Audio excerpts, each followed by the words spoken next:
Hello, guten Tag und grüß Gott. Today is Sunday, January the 26th, 2025. I tell you, this has been really a head spinning week or so with our new president.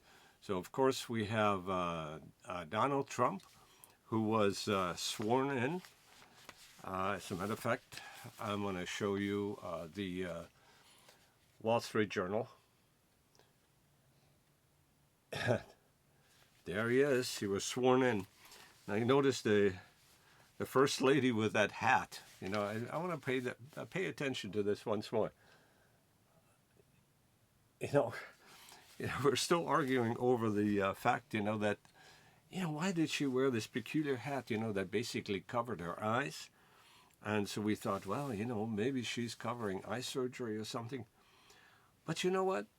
Then she sits down for a dinner, a state dinner of some sort, and no problem, no problem. She just has the hat off. So I'm not sure what this is.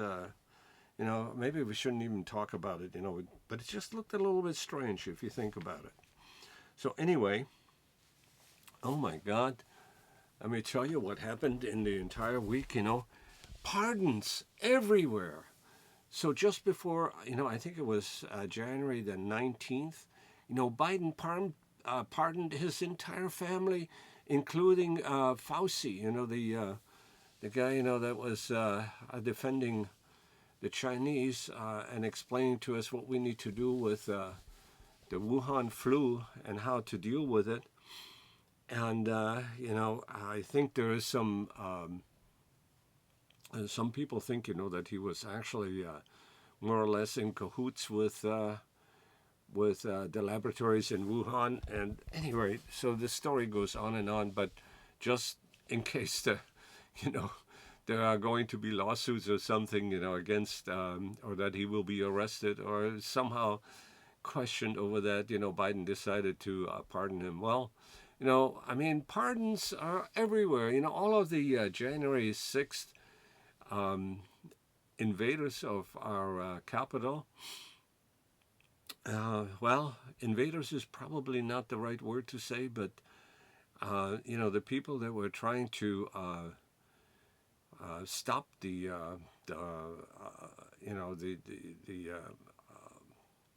certification of President Biden. I think that was their intent, because they thought this entire voting system was fraudulent. Well, anyway, so what happened is that, all these, I think some 100 and some people, actually pardoned, including some that were really, were caught to be very violent, beating on policemen and things of that nature. So this, still has some fallout, but so the press is saying, oh, Trump, pardoned all these violent guys, that, so now, it's okay to be a criminal. Well, that's bullshit. It's not okay to commit crimes, And if anyone was soft on crime, it's, of course, the Democrats. They're the ones that are soft on crime all the time. And, in fact, Biden pardoned some of the guys, they were evidently, some really badasses, but, that were in the riots and so forth, that committed some really heinous crimes. Now, I don't have the details on it, so you might have to look that up yourself. In any case, so we have the new president, and, take a look at the other headline here in the this week in the Wall Street Journal.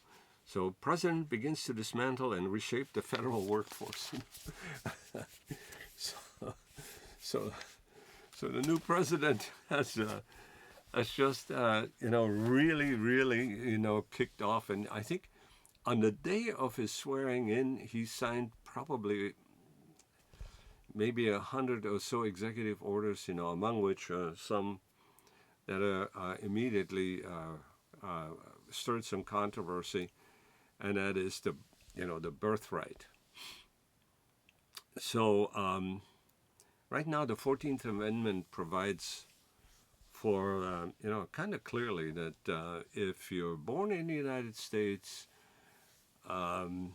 or if you, go through the citizenship process, you are a citizen of the United States. So the citizenship process, meaning the swearing in, the learning the language and all the stuff that I had to go through. And I think for the most part, that's kind of being ignored, because there are citizens now being made that don't even speak English, can't write English or anything like that, So the birthright, well, so what happened is that, Asians and people from all over the place, would, get on Southwest Airline or Continental or something like this, and get a visa for the United States. Well, she happened to be pregnant, and then go into a hotel room and, stay for the period of time that the visa allows them, and I'm not sure how long that is, but, suddenly she has the baby, and the baby, of course, is an American. Well, now, so if the mom wants to become American, now she has a case, to make that, hey, you've got to accept me, not necessarily as a citizen, but allow me to stay in the country, with that new baby and so forth. So Trump is trying to put a stop to these vacation babies. And but of course the press is saying, oh my God, he wants to violate the 14th Amendment. And a federal judge in the state of Washington has already, put a halt on that executive order. Now, I'm not sure that he can do this, and I don't know whether Trump will actually stick to it, but let me tell you something. This guy has hit the runway, at 200 miles an hour. He is trying to get furiously things done to make America better. And furiously, it has me a little bit worried, Does he think he's going to die in office? That's why he, just, keeps, takes everything aside and keeps issuing executive orders.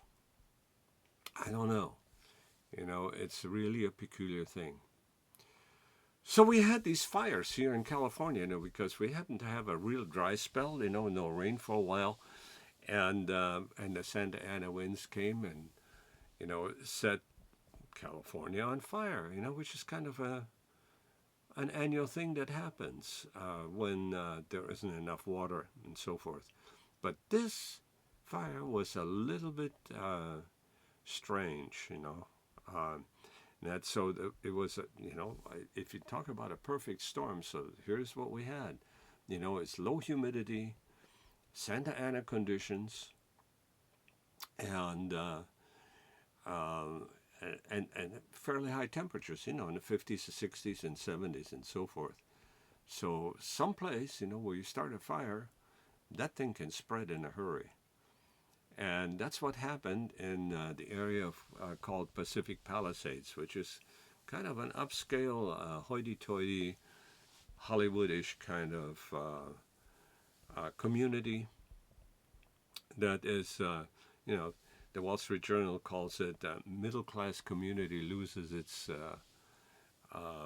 favorite place, or so, that, and it's not a middle-class community necessarily. It's really upscale because a lot of actors and, a lot of Hollywood people live there. Anyway, thousands of homes were destroyed, and it looks like a war zone. And thousands of people are without a home right now. So Trump came here, when Karen Bass, our mayor, and some other dignitaries were meeting evidently in the Pacific Palisades in some firehouse, that was considered safe enough for president to be there. And, it's kind of interesting, is Karen Bass, is really proud of the fact that she is shortcutting all of the paperwork in order to get people back to their homes and, start a rebuilding process, and they're going to. So she says, well, we should be able to let these people go back to their homes, in a week or so. And Trump says, how about letting them go tomorrow? Jesus Christ, I mean, they know what a lithium battery is, And Karen Bass says, well, it's not safe, And he says, they know, whether it's safe for them or not. Let them go back, And so I'm not sure what's going to happen, but, if you want federal funds, you better listen to Trump. And of course, we had what they call the Eden Fire, which actually is in Altadena, and that is probably a lesser hoity-toity neighborhood, north of Pasadena. And, a lot of minorities live there too. And I'm talking about black communities, upscale black community. And so right away Trump gets criticism, how come you couldn't come to visit in Altadena? Yeah, Jesus Christ, Of course, they had the Altadena representative right there. And, so he was really critical of FEMA. And FEMA, evidently is bogged down with all kinds of permits and paperwork and all that kind of stuff. And it's slowing down the process of trying to rebuild and get these people back into homes. So anyway, and this fire business has been going on here for almost a couple of weeks, because the Santa Anas, and I know about the Santa Anas because I used to live in a community called Upland, which is near Fontana and Rialto, and Santa Ana Canyon is right there. And so when the Santa Anas come through, they typically blow for 3 days in a row, really hard. And sometimes the winds in Fontana have been measured at 110 miles an hour. So that gives you an idea that this is really serious wind. And as a matter of fact, during this firestorm over in the Pacific Palisades, aircraft couldn't be used because not because they couldn't fly in the wind, but whatever they drop, who knows where the hell it goes, So when you have a storm, carrying all that stuff away, it's a waste of time to do that, What you really have to do is what they do in the state of Washington. They drop in parachuters, into fire situations, and they figured out that if they get to the fire as soon as it is discovered and can do something with it, then they don't have a huge problem, later on, and when the embers spread through communities, and cause billions of dollars of destruction. Anyway, so what happened here in California is that first of all, the Pacific Palisades are evidently under the auspices of Los Angeles, like a suburb or whatever. And I'm in Orange County, so I'm not in Los Angeles County, but this is Los Angeles County. And evidently, Karen Bass and her cadre of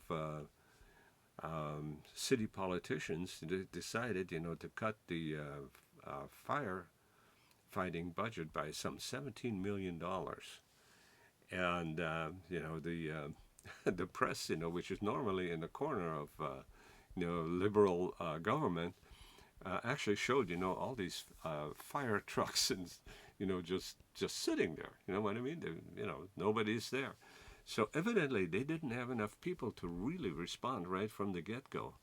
And then, so we know about the fire season in California, okay? We also know about the flash flood season in California. So what did they do after all this? They decided to take down a huge reservoir for maintenance, I guess, and so it was empty. So, our airplanes, that were then called in, to suck up some water and dump it wherever they can, helicopters and so on, You know, they had to go, into private swimming pools to find water. It is really crazy. As a matter of fact, it turned out that to have a swimming pool on your property was a hell of an advantage because the fire hydrants and the fire fighting system actually ran out of water because after a while everybody uses water and then there's only a trickle left anyway. Everybody listening to this right now understands all these things and has heard it on the news 1,000 times that this is what happened here.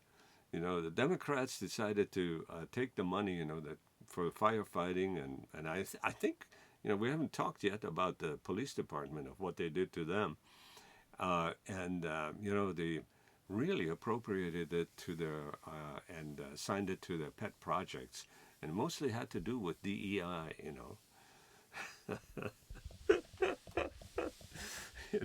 In other words, they're looking of how to hire minorities, and circumvent questions about competency and all that kind of stuff. Now, Trump decided to just do away with all that crap, because, let's have a merit-based society, for Christ's sakes, like we did have. And the merit-based society is the one that built this country. Let's not forget that, as much as we like our Native Americans and how badly we may feel that we mistreated them, let's not forget, that they had already eaten all their horses. Horses used to be an American animal. And we are the ones, the Western civilization brought horses back into the country. And, they had flintstone. They were basically in the Stone Age here, in North America.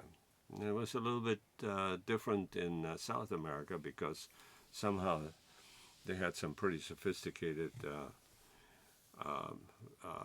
emergent societies, Aztecs and Toltecs and so on, but hey, they didn't know about the wheel, okay? So let's be real here, of who civilized, and that's probably a dirty word these days, civilized the Americas, is the Western Europeans, the Portuguese, the Italians, the Germans, the French, all these people that came here, with, according to, what's his name, Diamond, with germs and steel.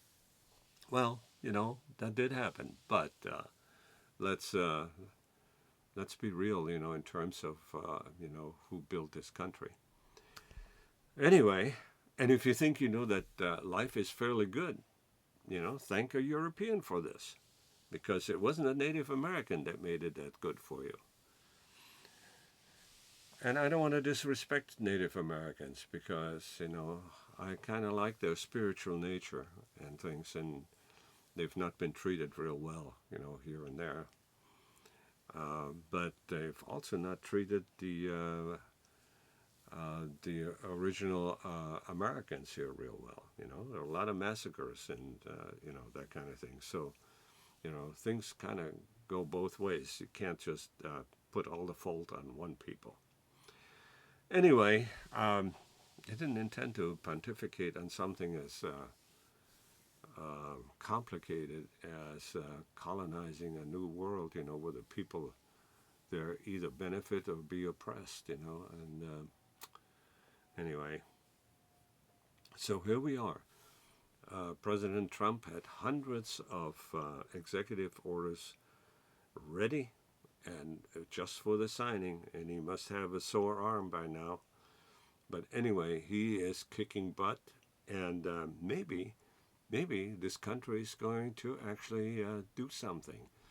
And, and by doing something, I actually mean, is that I think there's a majority of people here now that pretty much have had it with the ideas of wokeness and, this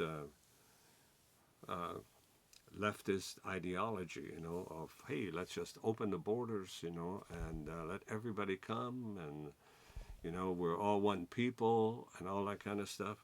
Well, that's not getting us anywhere. Because you do that and you allow an invasion of your country, and then that's what you have, you know. You know, let's not forget, you know, how the Muslims invaded Europe, you know, through Spain, and they took it back finally. But I think I've said enough for this particular segment. So I bid you farewell, and you know, I just want to you know, compliment my dog who was just sitting here not barking, you know, but you hear him cleaning himself, you know, in certain areas. Which, anyway, auf Wiedersehen, so long.